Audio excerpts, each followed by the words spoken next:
నేను ఉదాహరణగా చెప్తున్నాను. చర్చ్కి ఒక ఆవిడ వచ్చారు. వచ్చినటువంటి ఆవిడ కాళ్ళు చాపుకుని కూర్చున్నారు. మరొక ఆవిడ వచ్చి, కొంచెం ఎదరగా జరగమ్మా, కాళ్ళు కొంచెం మడుచుకుని కొంచెం పక్కకు జరుగు, ఖాళీ లేదు, ఇరుగ్గా ఉంది అంటే, ఏంటి ఏంటి ఏంటి నేను ఎంతో సీనియర్నో తెలుసా ఏమంటుందండి? నేను చాలాసార్లు చెప్తాను కదా, సీనియర్ కాదు కావాల్సింది, సిన్సియారిటీ, క్రమం కావాలి. నువ్వు 20 ఏళ్ళు బట్టి ఉన్నావో 30 ఏళ్ళ బట్టి ఉన్నావో అదెందుకు? దేవునికి కావలసిందేంటి?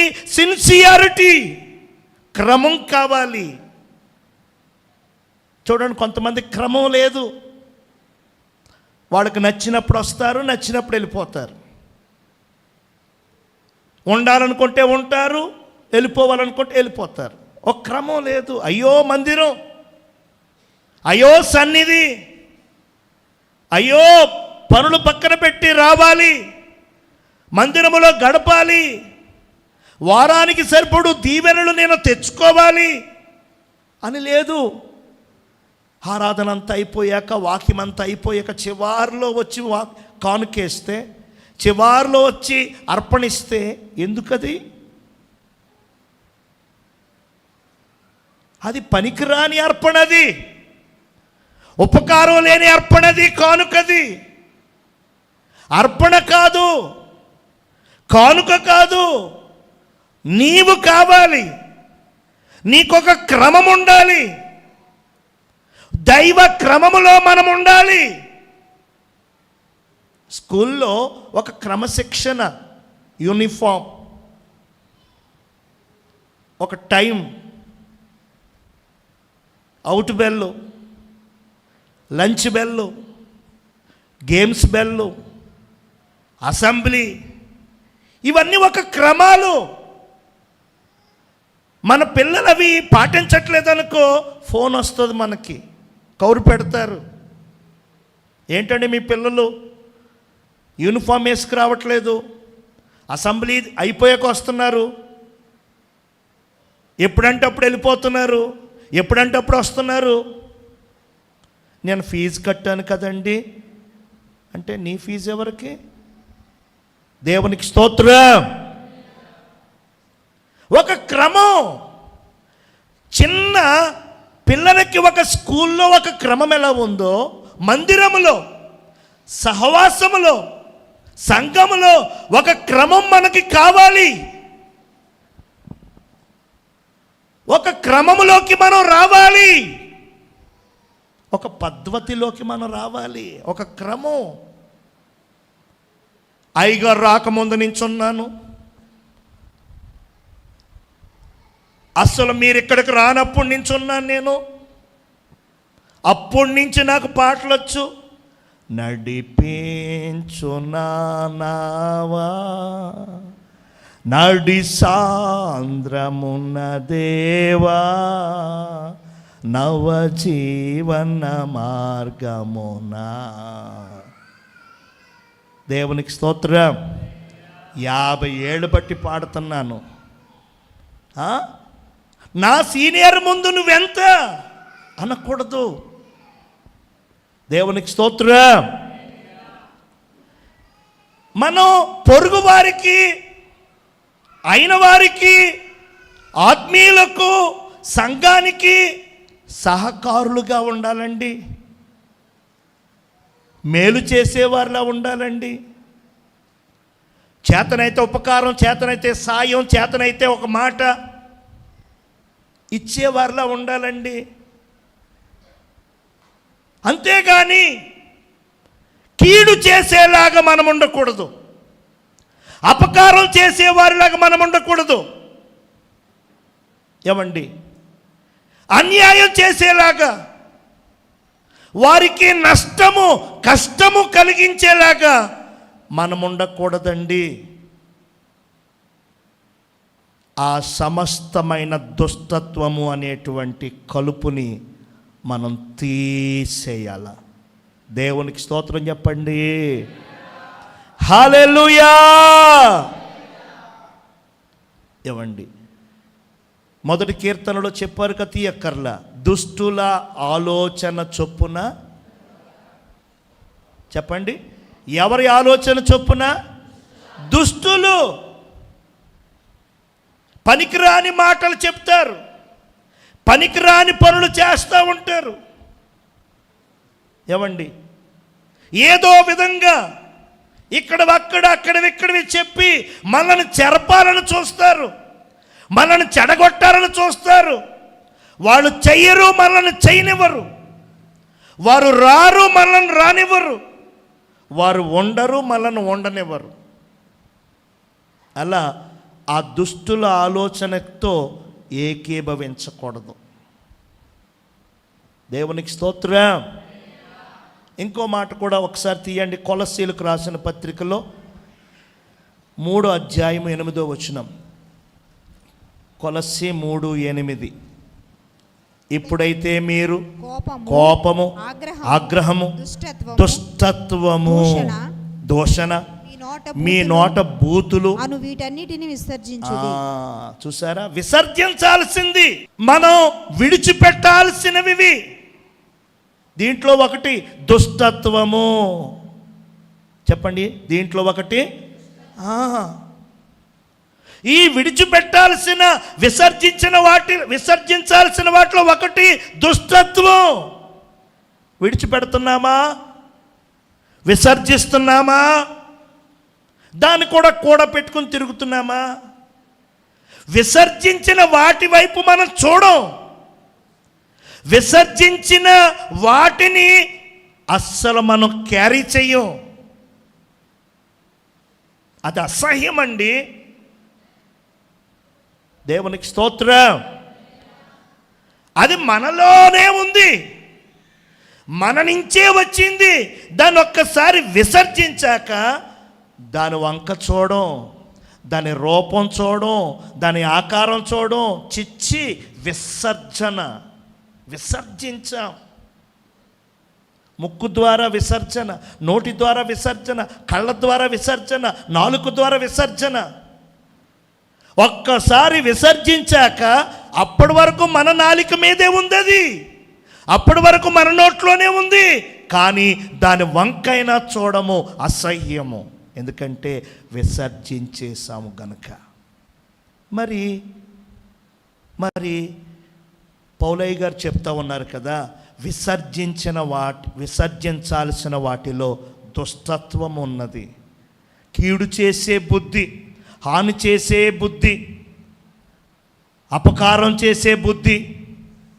హల్లెలూయా. మనం విసర్జించాలి, మనం విడిచిపెట్టాలి.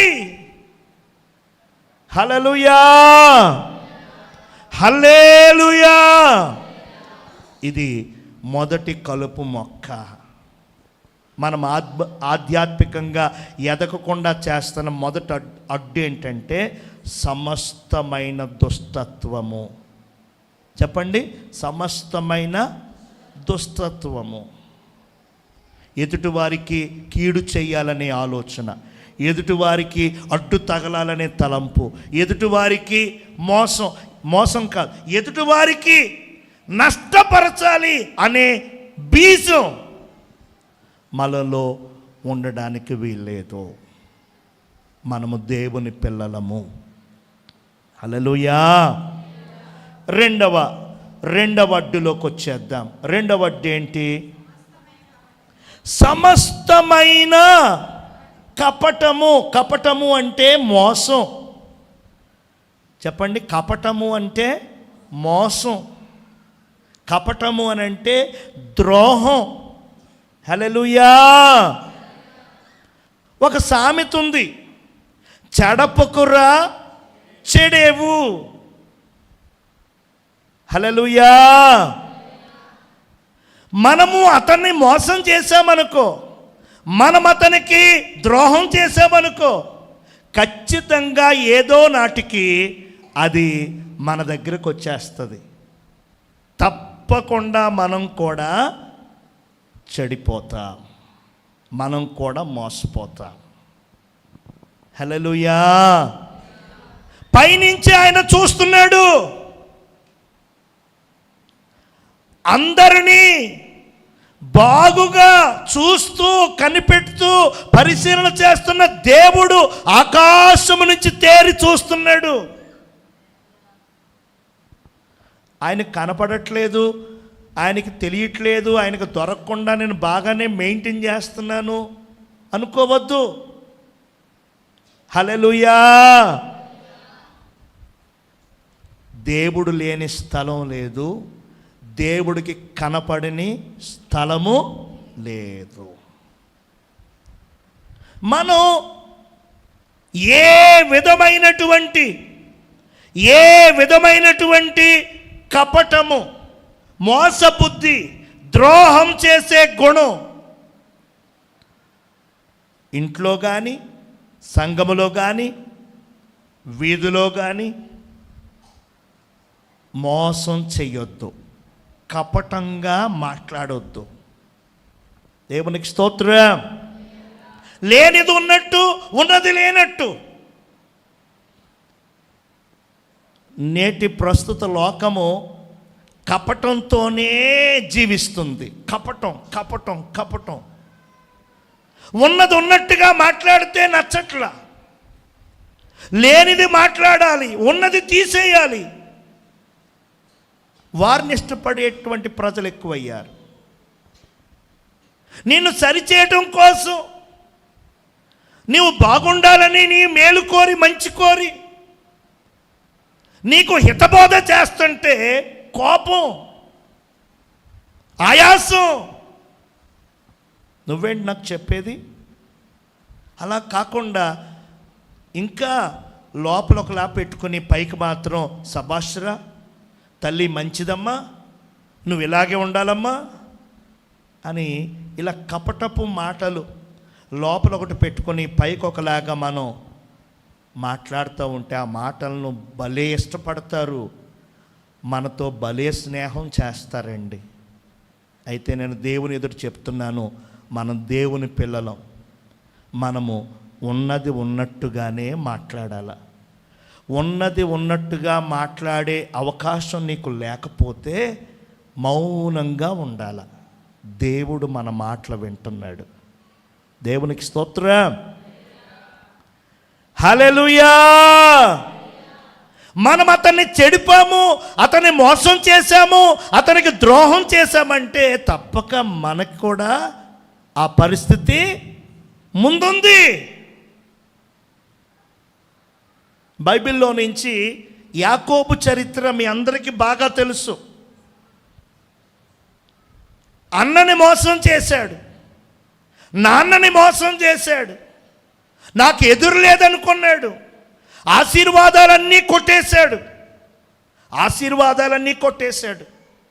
మోసం చేత నాకు ఎదురు లేదు, చాలా తెలివి నాకు, చాలా జ్ఞానం నాకు అనుకున్నాడు. మొత్తానికి తల్లి చెప్పింది, మీ అన్న నేను చంపేస్తాడు, ఇక్కడ ఉంటే ఇదిగో నా తోబుట్టు నా అన్న ఉన్నాడు అక్కడ. దేవునికి స్తోత్రం. స్త్రీలు తమ పుట్టిల్లంటే ఎంత ప్రీతండి బాబు. 2000 పెట్టి 3000 పెట్టి మనం చీర కొన్నా, మనమంటే పురుషులు ఏమండి, వాళ్ళ అమ్మగారు 200 పెట్టి ఒక్క కోక కొన్నా ఆ కోక గురించే చెప్తారు కానీ 2000 పెట్టి 3000 పెట్టి 5000 పెట్టి మనం కొన్న దాని గురించి పొరపాటున మాట్లాడరండి. మరి అదేంటో కానీ స్త్రీలకి, మగోళ్ళకి మరి పుట్టింటి మీద ఉండదు, మరి పుట్టింటి మీద ఉండదు, అత్తింటి మీద ఉండదు, మరి ఏ ఇంటి మీద ఉంటుందో.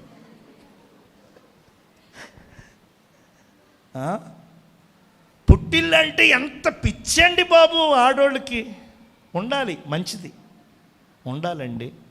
హల్లెలూయా.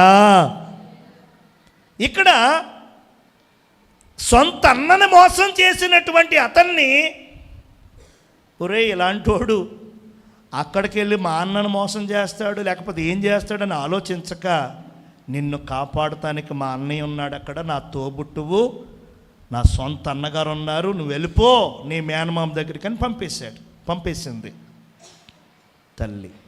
దేవునికి స్తోత్రం. అక్కడికి వెళ్ళాక కూడా ఇదే ఉద్యోగం. ఏ ఉద్యోగం? మోసం. తన మామ గొర్రెలన్నీ కొన్ని నొక్కేస్తున్నాడు, తన మామ ఆస్తి అంతా పక్కకు పెట్టేస్తున్నాడు. దేవునికి స్తోత్రం. హల్లెలూయా. ప్లేస్ మారినా, రూటు మారినా, ఇతని మోస బుద్ధి మాత్రం మారలేదు. బయట ఉన్నా కపటమే, చర్చిలో ఉన్నా కపటమే. దేవునికి స్తోత్రం. మోసం వద్దు. మనం ఈరోజు మోసగిస్తే రేపు మనం మోసపోతాం. మనుషుల్ని మోసం చేసిన, కుటుంబాన్ని మోసం చేసిన, దేవుణ్ణి మోసం చేసిన, సేవకులను మోసం చేసిన, ఖచ్చితంగా నీవు మోసపోయే గడియ ముందుంది. తప్పించుకోలేము, మనం తప్పించుకోలేము. చూడండి, మోసం చేసి డబ్బు దాచాడు, గొర్రెలు దాచాడు, ఆస్తి కూడబెట్టేశాడు సీక్రెట్గా. దేశం కాని దేశానికి వెళ్ళి మొత్తానికి పోగులు కొంత పెట్టేస్తున్నాడండి ఆస్తి. హల్లెలూయా. టైం వచ్చింది. వాళ్ళ మేనమామకి 2 కూతుళ్ళు ఉంటే చిన్న కూతురు అంటే బాగా ఇష్టం. మాయా పెళ్లి చేసుకుంటాను మీ పాపని అన్నాడు. అరే అదేంట్రా, ఊరకనే ఇస్తానా నీకు? 7 సంవత్సరాలు చేస్తే నీకు ఇచ్చి పెళ్ళి నువ్వు కోరినట్టు చేస్తానన్నాడు. 7 సంవత్సరాల అమ్మో అనలా. ఎందుకంటే ప్రేమకున్న బలం అటువంటిది. 7 సంవత్సరాలు ఆడతా పాడతా గడిచిపోయాయి. వచ్చేసింది మాయా, అయిపోయింది 7 సంవత్సరాలు, రెడీ అయిపో. ముసుకేసి పెళ్లి చేసేసారు. ఉదయాన్నే చూసుకున్నాడు. మొన్న జాన్ వెస్లీ గారు చెప్పారు కదా, గుర్తుందా? దేవునికి స్తోత్రం. హోసన్న జాన్ వెస్లీ గారు చెప్పారు కదా, ఆ రాత్రి ఏమైపోయిందంట, ఏదో బరాతానో ఏదో అన్నారు. మొత్తానికి భలే నవ్వు వచ్చింది. రాత్రి బరాతా అయిపోయాక పొద్దున్న తడిగొడ్డేసుకుని కూర్చున్నాడంట యాకోబు గారు. ఎందుకని? తాను ప్రేమించిన అమ్మాయినిచ్చి పెళ్లి చేయలా. పెద్ద అమ్మాయి, జబ్బు కళ్ళది, ఎప్పుడు కళ్ళంట పుసులు నీరు కారుతా ఉండేటువంటి లేయానిచ్చి చేసేసాడు మేనమామ. వెంటనే బయటకు వచ్చి, మాయా మోసం చేశావు, నాకు కపట మాటలు చెప్పి నన్ను నీ అంతు తేలుస్తా, రా బయటికి అన్నాడు. వచ్చాడు. ఏంట్రా, నేను మోసం చేశానా? అసలు మా దేశ ఆచారం ఏంటో తెలుసా? పెద్దదానికి పెళ్ళి అవ్వకుండా చిన్నదానికి పెళ్లి చేయటానికి రూలు ఒప్పుకోదు.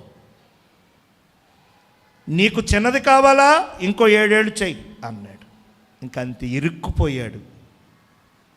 దేవునికి స్తోత్రం. ఆ తర్వాత ఇంకో 7 సంవత్సరాలు చేశాక తాను ప్రేమించినటువంటి ఆ రాహేల్ను కూడా చేసుకున్నాడు. దేవునికి స్తోత్రం. ఇంచుమించు 20-25 సంవత్సరాలు ఉన్నాడు. మోసం, కపటం, ద్రోహంతో సంపాదించాడు, కూడబెట్టాడు. ఒకరోజు అంటాడు, తీయండి ఆదికాండము 31వ అధ్యాయం 40వ వచనం ఒకసారి చూస్తే బాగుంటుంది. 31:40. పగటి ఎండకును రాత్రి మంచుకును నేను క్షీణించిపోతిని, నిద్ర నా కన్నులకు దూరమాయను. అయ్యయ్యో యాకోబా, దేవునికి స్తోత్రం. పగటి ఎండంట, రాత్రి మంచు, రెస్ట్ లేదు, సుఖం లేదు, నెమ్మది లేదు, శాంతి లేదు. యాతన పడతా ఉన్నాడు. కుమిలిపోతూ రాస్తున్నాడు, నాకు నిద్ర లేదు, క్షీణించిపోయాను, నా బలమంతా ఉడికిపోయింది. కపటం, అతని మోసం అతన్ని ఈ స్థితికి తీసుకొచ్చేసింది. అతని కపటపు మాటలు, కపటపు పనులు, కపటపు ఆలోచనలు, కపటపు ఉద్దేశాలు బలహీనుణ్ణి చేసేసాయి. ఈ దినాల్లో వింత వింత రోగాలు మనిషికి పడుతున్నాయి, అంతు చిక్కని వ్యాధులు ఆవరిస్తున్నాయి అనంటే కారణం పాపం, భయంకరమైన పాపము.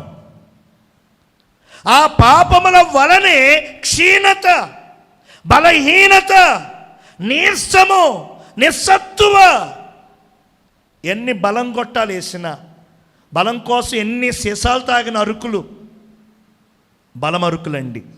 ఎన్ని తాగినా సరే అవన్నీ ఏమైపోతున్నాయో తెలియదు, కానీ బలహీనత, నీరసము, నిస్సత్తువ మనల్ని విడిచిపెడటం లేదు. కారణం ఏంటంటే బైబిల్ చెప్తుంది, యాకోబు అంటున్నాడు, నా కన్నులకు నిద్ర లేదు, నా ఒంటికి క్షీణత పట్టేసింది. అయ్యో అయ్యో, ఇంత సంపాదించాను, ఇంత కూడబెట్టాను, ఇంత చేసి పెట్టాను, అయ్యో అయ్యో. దేవునికి స్తోత్రం చెప్పండి. మోసం చేశాడు, సంపాదించాడు, కూడబెట్టాడు, ఎలా వచ్చిందో అలాగే పోయిందండి. చెప్పండి, ఎలా వచ్చిందో అలాగే పోయింది. మాంగారు తరిమేశాడు ఇంటి దగ్గర నుంచి, తన ఆస్తి అంతా పట్టుకుని బయలుదేరాడు. అయితే తన పుట్టింటి నుంచి కబురు వచ్చింది, మీ అన్న 430 మందితో కత్తులు కటార్లతో నీ రాక కోసం చూస్తున్నాడు, పొలిమేరలోని నేను ముక్కలుగా నరికేద్దామని చూస్తున్నాడు. భయపడిపోయాడు, అదిరిపోయాడు. అమ్మో, నేను చేసిన మోసం, నేను చేసిన కపటం, నేను చేసిన ద్రోహం వల్లనే కదా. అదిరిపోయాడు, బెదిరిపోయాడు. తన ఆస్తి, తన అంతస్తు, బంగారము, గొర్రెలు, వస్త్రాలు, వజ్రాలు అన్నీ పంపేశాడు అన్నకి. అంటే ఇవన్నీ తీసుకొని అన్న క్షమిస్తాడేమో, తనకు చేసినటువంటి మోసాన్ని క్షమిస్తాడేమో అని. దేవునికి స్తోత్రం. కష్టపడి 25 ఏళ్ళు సంపాదించాడు, తినడానికి ఒక్క గింజ లేకుండా అంతా పంపించేశాడు తన అన్నకి, అంతా పంపించేశాడు. హల్లెలూయా.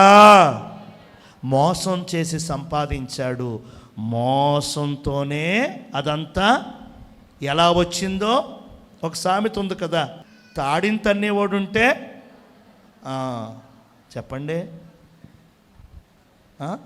తాడిని తన్నేవాడు ఉంటే వాడి తలను తన్నేవాడు ఉంటే తాడిని తన్నేవాడు ఉంటే. దేవునికి స్తోత్రం. హల్లెలూయా.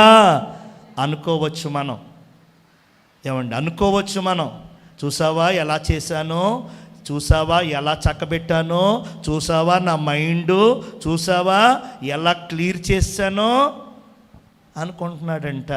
అయితే తాడిని తన్నేవాడు కూడా నీ వెనకాల. దేవునికి స్తోత్రం. మోసపోకుడి, దేవుడు వెక్కిరించబడడు. హల్లెలూయా. మనం దేవుణ్ణి ఎరిగిన వారము, పరిశుద్ధ దేవుణ్ణి, జీవము కలిగిన దేవుణ్ణి ఎరిగినటువంటి వారము. ఆయన పిల్లలంగా మనము ఈ లోకంలో ఎలా జీవించాలంటే కపటం లేకుండా, మోసం లేకుండా, ఎవరిని మోసపరచొద్దు, కపటంగా ఉండడానికి ఆలోచించొద్దు. ఉన్నది ఉన్నట్టే, నచ్చితే నీతో ఉంటారు, నచ్చకపోతే దూరంగా ఉంటారు. ఏమైపోతుంది మనకి? దేవునికి స్తోత్రం. మనలుగా ఇష్టపడే వారిని మనం ప్రేమించాలా, మన బంగారాన్ని ఇష్టపడి, మన బట్టలను ఇష్టపడి, మనకున్న బైక్ని, కార్ని ఇష్టపడి, మన బంగ్లాని ఇష్టపడి, మన వెనకాల ఉన్న పొలాన్ని ఇష్టపడి, మనల్ని ఇష్టపడేవారు మనకొద్దు. నిన్నుగా ఇష్టపడాలా. దేవునికి స్తోత్రం. రాజులా అనుకునేవారంట. అది మా గొట్టం స్నేహితులు నాకు చెప్పారు. అప్పుడు నేను ఏం చేశానంటే తెలివిగా, అవును మేము రాజులమే, ప్రశాంత్ కుమార్ వర్మ అని పెట్టేశాను అప్పటికప్పుడు. మా అమ్మ నాన్న నాకు పెట్టిన పేరేంటి? ప్రశాంత్ కుమార్. ముద్దుగా పెద్ద చిన్ని అంటారు నన్ను. చిన్ని, పెద్ద చిన్ని అంటారు. ఆ మగోళ్ళు ఆడోళ్ళు కాలేజీలో జాయిన్ అయిన కొత్తలో ఒక వారం 10 రోజుల్లో భీమవరం అని చెప్పుకునేవాడిని. భీమవరంలో కొద్దంతా ఎక్కువ కదా రాజులు. రాజులా ఎర్రగా ఉన్నాడు, సన్నగా ఉన్నాడు, ముక్కులావుగా ఉంది, డెప్సివులు, ఏంటి రాజా అని చెప్తే ఈ టైంలో మనం క్రిస్టియన్స్ అంటే గనక మన పరువు గంగలో కలిసిపోద్ది. యేసయ్య స్తోత్రమునైనా అని మన పరువుని కాపాడుకోవడం కోసం ప్రశాంత్ కుమార్ వర్మ అనేసరికి, అప్పటి వరకు 10 మందే ఫ్రెండ్స్ ఉండేవారు. వర్మ అని పెట్టేసరికి 50 మంది అయిపోయారు నాకు ఫ్రెండ్స్. ఆ 3 సంవత్సరాలు నా పేరు ప్రశాంత్ కుమార్ వర్మయ్యే. దేవునికి స్తోత్రం. హల్లెలూయా. మోసం, కపటం, ఎక్కువ మంది ఫ్రెండ్స్ని తెచ్చుకోవాలి. నా కులం ఏంటో, నా మతం ఏంటో ఇంకొకరు తెలియకూడదు అని ఆ రోజుల్లో ఉన్నటువంటి ఆ సైతాను జ్ఞానం చేత నేను క్రైస్తవుణ్ణి, క్రీస్తుని ఎరిగిన బిడ్డనని చెప్పుకోలేక కాలేజీలో అబద్ధంతో, మోసంతో. దేవునికి స్తోత్రం. హల్లెలూయా. ఏమండి, దేవుడు మోసపోడు, వెక్కిరించబడడు. మనం ఏమి విత్తుతామో అదే కోస్తాం. మనం ఏది విత్తుతామో అదే మనం తిరిగి, ఏ విత్తనం వేస్తామో అదే మళ్ళా పెరిగి. మోసాన్ని విత్తామనుకో మోసాన్నే కోస్తాం. కపటాన్ని విత్తామనుకో కపటాన్నే కోస్తాం. యాకోబు పని అలాగ అయిపోయింది. చెప్పండి, యాకోబు పని మోసం చేశాడు, మోసపోయాడు.